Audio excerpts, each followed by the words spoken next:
Kitab Yesaya bab 19 mengandung alegori tentang Mesir. Artinya, Tuhan akan memasukkan roh yang menyimpang ke dalam Mesir. Apa arti nol yang menyimpang di antara pejabat tinggi? Artinya, pejabat tinggi Mesir kehilangan kebijaksanaan. Serta semua pemikiran mereka adalah keliru. Itulah nol yang menyimpang. Mengapa Tuhan melakukan hal itu? Sejak dahulu, kita telah mendengar bahwa Mesir adalah negara besar. Orang Israel kuno pada awalnya berada di Mesir. Mesir memiliki Fir'aun yang sangat kuat. Namun, mengapa Tuhan menyerang Mesir dengan cara seperti ini? Mari kita baca bahwa tindakan Tuhan ini memiliki tujuan. Tuhan bermaksud menyelamatkan Mesir. Lalu, menyerang Mesir. Jadi, Mesir kuno adalah Mesir Sungai Nil, Mesir di Afrika. Di zaman modern, Cina juga dikenal sebagai Mesir Shulian. Jadi, Tuhan juga akan menghukum Cina.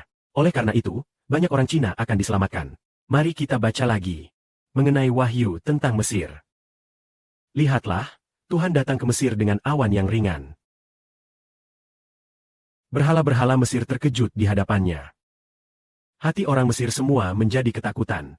Aku akan membangunkan orang Mesir agar mereka saling menyerang. Mereka kemudian saling berperang. Masing-masing menyerang saudara mereka. Masing-masing menyerang tetangganya. Negara saling menyerang. Menghancurkan negara. Jadi, artinya Tuhan hendak menimbulkan kerusuhan internal di Mesir. Jadi, pernyataan ini, bahkan, binatang tersebut berkata bahwa Cina akan mengalami kerusuhan internal. Karena Cina adalah Mesir yang bersekutu.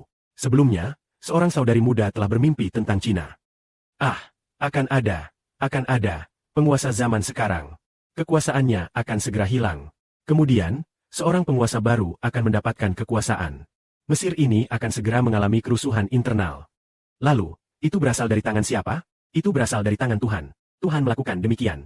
Maka banyak orang, setelah melihat perbuatan lengan Tuhan, mereka menjadi mengenal Tuhan. Mereka menjadi mengenal Tuhan. Di sini dikatakan, kehendak orang Mesir pasti akan tercapai. Aku akan menghancurkan rencana mereka.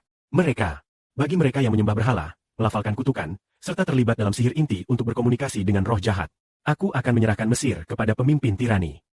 Raja yang buas akan menguasai mereka. Ini adalah panglima tertinggi. Inilah panglima tertinggi, komandan pasukan 10.000, Yewang. Jadi, kepada siapa Tuhan akan menyerahkan Mesir? Pada zaman kuno, Tuhan menyerahkannya kepada Raja Abibilon. Kamu tidak menyebutkan, kamu membunuh, jadi kamu tidak menyebutkan Sia. Maka seranglah Mesir, hukumi Mesir, hingga Mesir mendekati kehancuran. Jadi, Mesir hari ini adalah Mesir Soviet. Jadi, kepada negara mana Cina akan diserahkan? Kelak, akan diserahkan kepada Rusia yang telah bersekutu ulang.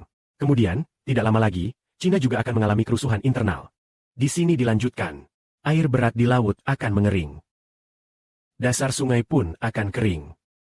Sungai akan mengeluarkan bau busuk. Air berat Mesir akan mengering karena surut. Weizi dan Ludi akan layu.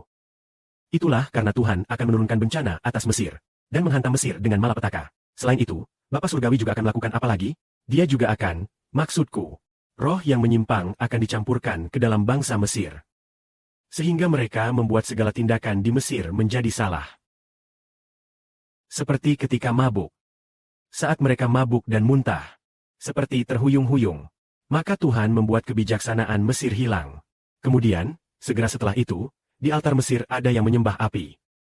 Selesai. Selanjutnya kita beralih ke judul berikutnya tentang altar Mesir. Di sini dikatakan hingga hari itu. Di Mesir pasti ada 5 kota yang orangnya berbicara dalam bahasa Kanaan. Dan menunjuk kepada Tuhan semesta alam, YHWH. Akan ada sebuah kota yang disebut kota kebenaran. Katanya ketika Allah menyerang Mesir, akan ada orang yang melayani Allah.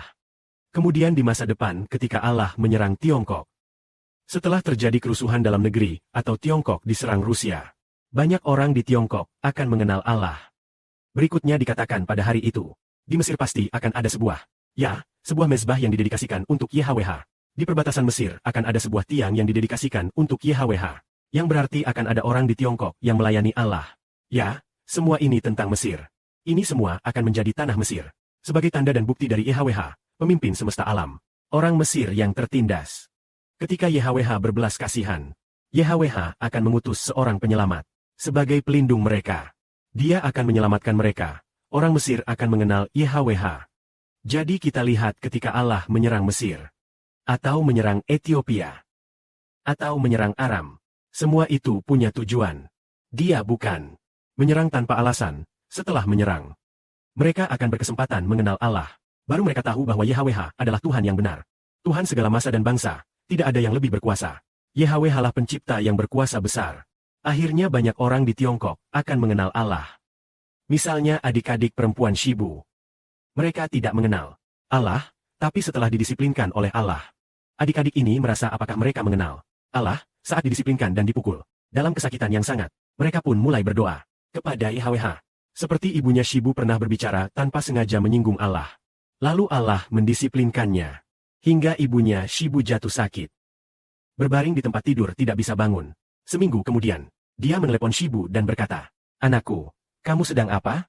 Shibu menjawab, "Ibu, kamu kenapa?" Dia berkata, "Sejak minggu lalu, setelah saya berkomunikasi denganmu, malam itu saya jatuh sakit. Selama seminggu ini belum bisa bangun." Shibu teringat ketika pada minggu lalu waktu berkomunikasi dengan ibunya. Dia berkata, "Anakku, kamu telah ditipu oleh Allahmu. Kamu telah dikhianati Allahmu." Shibu teringat. Shibu berkata, "Ibu, ingatkah minggu lalu saat kamu berkomunikasi denganku? Kamu bilang anakku, kamu telah ditipu oleh Allah. Kamu telah ditipu oleh Allah. Lalu kamu berkata sesuatu yang menyinggung Allah. Allah lalu membuatmu sakit dan berbaring di tempat tidur. Mulai sekarang kamu harus bertobat. Jaminan dalam 1 atau 2 hari kamu bisa bangun." Tidak disangka malam itu juga dia bangun dari tempat tidur. Setelah itu, ibunya Shibu mulai mengenal Allah. Maha mulia bagi Bapa di surga dan Tuhan. Amin.